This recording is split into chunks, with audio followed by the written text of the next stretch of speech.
प्यारे दर्शकों नमस्कार। तारीख है आज 26 फरवरी 2026, दिन वीरवार, हिंदी तिथि फाल्गुन माह शुक्ल पक्ष दशमी। आइए नजर डालते हैं हमारे प्यारे राज्य उत्तराखंड की तमाम बड़ी खबरों पर। वीडियो शुरू करने से पहले कमेंट बॉक्स में जय हिंद लिखकर हमें सपोर्ट करें। तो चलिए शुरू करते हैं।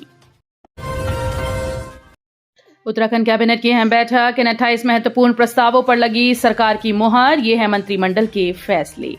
उत्तराखंड कैबिनेट की बैठक संपन्न हो गई है। बुधवार को मुख्यमंत्री धामी की अध्यक्षता में बैठक में कुल 28 प्रस्तावों पर सरकार की मुहर लगी। बैठक के दौरान आगामी विधानसभा बजट सत्र में पेश होने वाले बजट पर चर्चा की गई। कैबिनेट ने आगामी वित्तीय वर्ष 2026-27 के बजट को मंजूरी दी, जिसमें संशोधन करने का अधिकार मुख्यमंत्री पुष्कर सिंह धामी को दिया गया है। कैबिनेट ने आगामी वित्तीय वर्ष 2026-27 के बजट को मंजूरी दी है। आगामी विधानसभा सत्र में 1.11 लाख करोड़ का बजट पेश होगा। मुख्यमंत्री उच्च शिक्षा शोध प्रोत्साहन योजना में 21 अशासकीय अनुदानित महाविद्यालय जहां पर नियमित प्राचार्य नियुक्त हैं को योजना में शामिल करने का निर्णय लिया गया। UIIDB के ढांचे में अतिरिक्त 14 नवीन पदों को सृजित किए जाने और पूर्व से सृजित सहायक महाप्रबंधक लेखाकार का पदनाम व ऑफिस बॉय का मानदेय परिवर्तित किए जाने पर मंजूरी मिली। सेब की अत्याधुनिक नर्सरी विकास योजना 2026 को मंजूरी मिली। मौन पालन नीति 2026 को मंजूरी मिली। मुख्यमंत्री बाल पोषण अभियान बाल पालाश योजना के तहत 3 से 6 साल की उम्र के बच्चों को दी जाने वाली सामग्रियों में नवीन सामग्रियों को शामिल किए जाने के लिए निर्णय लिया गया। उच्च शिक्षा विभाग के तहत स्वामी विवेकानंद उत्तराखंड की पुस्तकालय योजना को मंजूरी दी गई। उत्तराखंड वन विभाग सर्वेक्षक सेवा नियमावली 2010 में संशोधन किया गया। शहरी विकास विभाग के तहत प्रदेश के सभी 11 नगर निगम में पर्यावरण अभियंता के पद सृजित किए जाने को मंजूरी मिली। उत्तराखंड राज्य में उपचारित जल के सुरक्षित पुनः उपयोग हेतु 2026 नीति को मंजूरी मिली। उत्तराखंड प्रदूषण नियंत्रण बोर्ड के समूह का और खा के कर्मचारियों के लिए सेवा नियमावली 2026 के प्रख्यापन को मंजूरी मिली।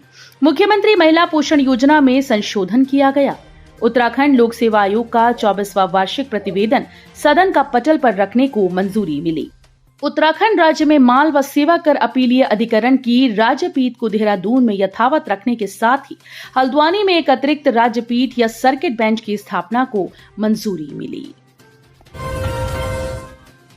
26, 27, 28, 1 और 2 तारीख तक मौसम विभाग ने की बड़ी भविष्यवाणी। इन जिलों में बारिश और बर्फबारी की आशंका। उत्तराखंड में 27 और 28 फरवरी को मौसम में बदलाव की संभावना है। मौसम विभाग ने इन जिलों में बारिश और बर्फबारी की आशंका जताई है। मौसम विज्ञान केंद्र देहरादून के पूर्वानुमान के मुताबिक 27 और 28 फरवरी को राज्य के उत्तरकाशी, चमोली, पिथौरागढ़ जिलों में कहीं कहीं हल्की बारिश होगी, जबकि 3000 मीटर या उससे अधिक ऊंचाई वाले स्थानों पर बर्फबारी होगी। इन अधिकारियों ने भाजपा पार्टी का दामन थामा।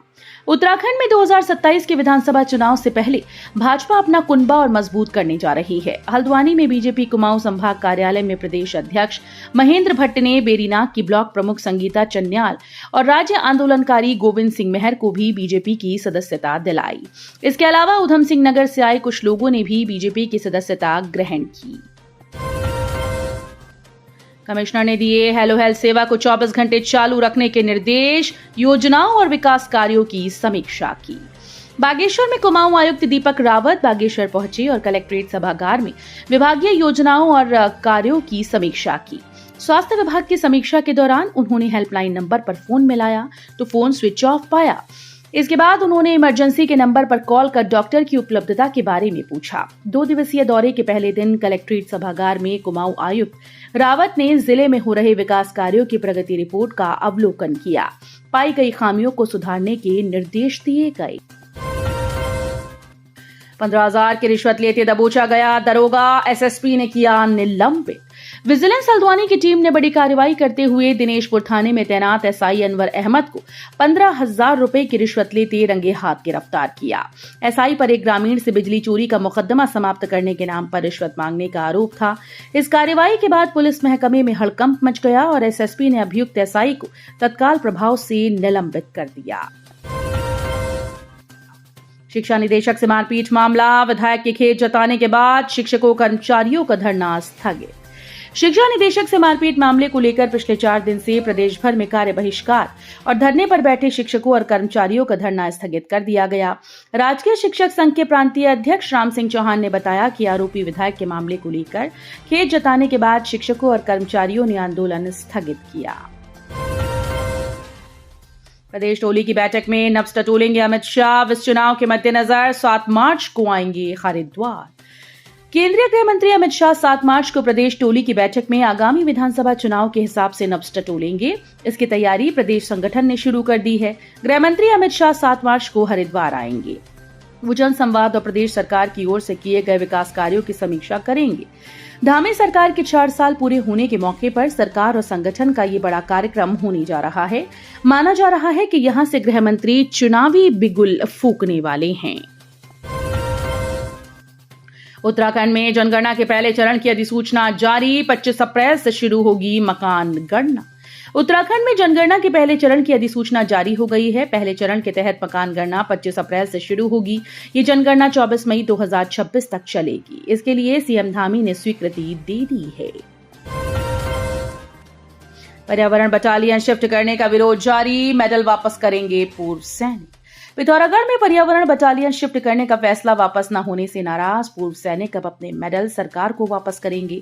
पूर्व सैनिकों ने कहा कि अब उनके पास मेडल वापस कर सड़कों पर उतरने के अलावा दूसरा कोई विकल्प नहीं है।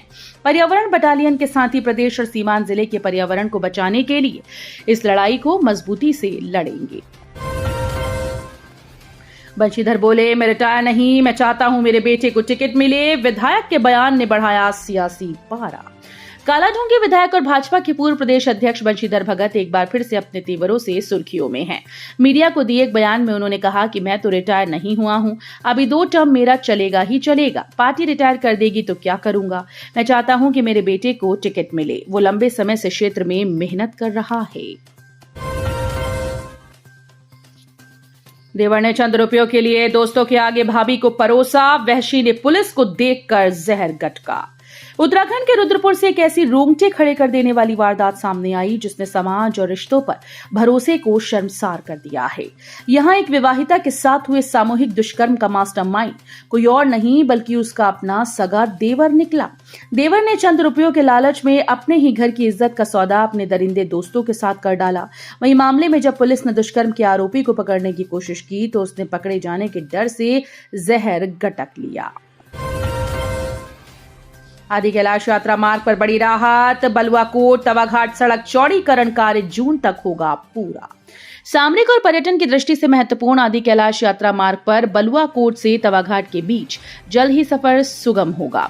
सड़क के करीब 35 किलोमीटर हिस्से के चौड़ीकरण और डामरीकरण का काम जून तक पूरा हो जाएगा। इससे आदि कैलाश, पंचाचूली और नारायण आश्रम जाने वाले यात्रियों के साथ ही सुरक्षा बल के जवानों और क्षेत्र के लोगों को राहत मिलेगी। उत्तराखंड में कर्मचारियों के ट्रांसफर पर लगेगा ब्रेक। जनगणना और एसआईआर बनी वजह। प्रदेश में इस वर्ष कार्मिकों के स्थानांतरण पर ब्रेक लग सकता है। अप्रैल में विशेष गहन पुनरीक्षण, एसआईआर और जनगणना के तहत आवासीय गणना का कार्य होना है। इसके लिए कार्मिकों को प्रशिक्षित किया जाना है। ऐसे में अप्रैल से शुरू होने वाले स्थानांतरण सत्र के दौरान इन कार्यों से जुड़े कार्मिक स्थानांतरण के दायरे में आते हैं तो कार्य प्रभावित हो सकता है। उत्तराखंड में फिर मर्डर। 22 दिन की बच्ची का गला घोंटकर हत्या। मां पर गंभीर आरोप। एफआईआर दर्ज। उत्तराखंड के बागेश्वर से एक दिल दहला देने वाली घटना सामने आई है, जहां एक 22 दिन की बच्ची की हत्या हुई। आरोप है कि मां ने अपनी ही बेटी का गला घोंटकर वारदात को अंजाम दिया। बताया गया कि सास ससुर के झगड़े से परेशान होकर महिला ने मासूम को मौत के घाट उतार दिया। पोस्टमार्टम रिपोर्ट आने के बाद मामले का खुलासा हुआ। मृतक बच्ची के दादा की तहरीर पर पुलिस ने आरोपी मां के खिलाफ प्राथमिकी दर्ज की। तो ये थी उत्तराखंड की बड़ी खबरें। हम मिलेंगे अगले बुलेटिन में, तब तक के लिए धन्यवाद।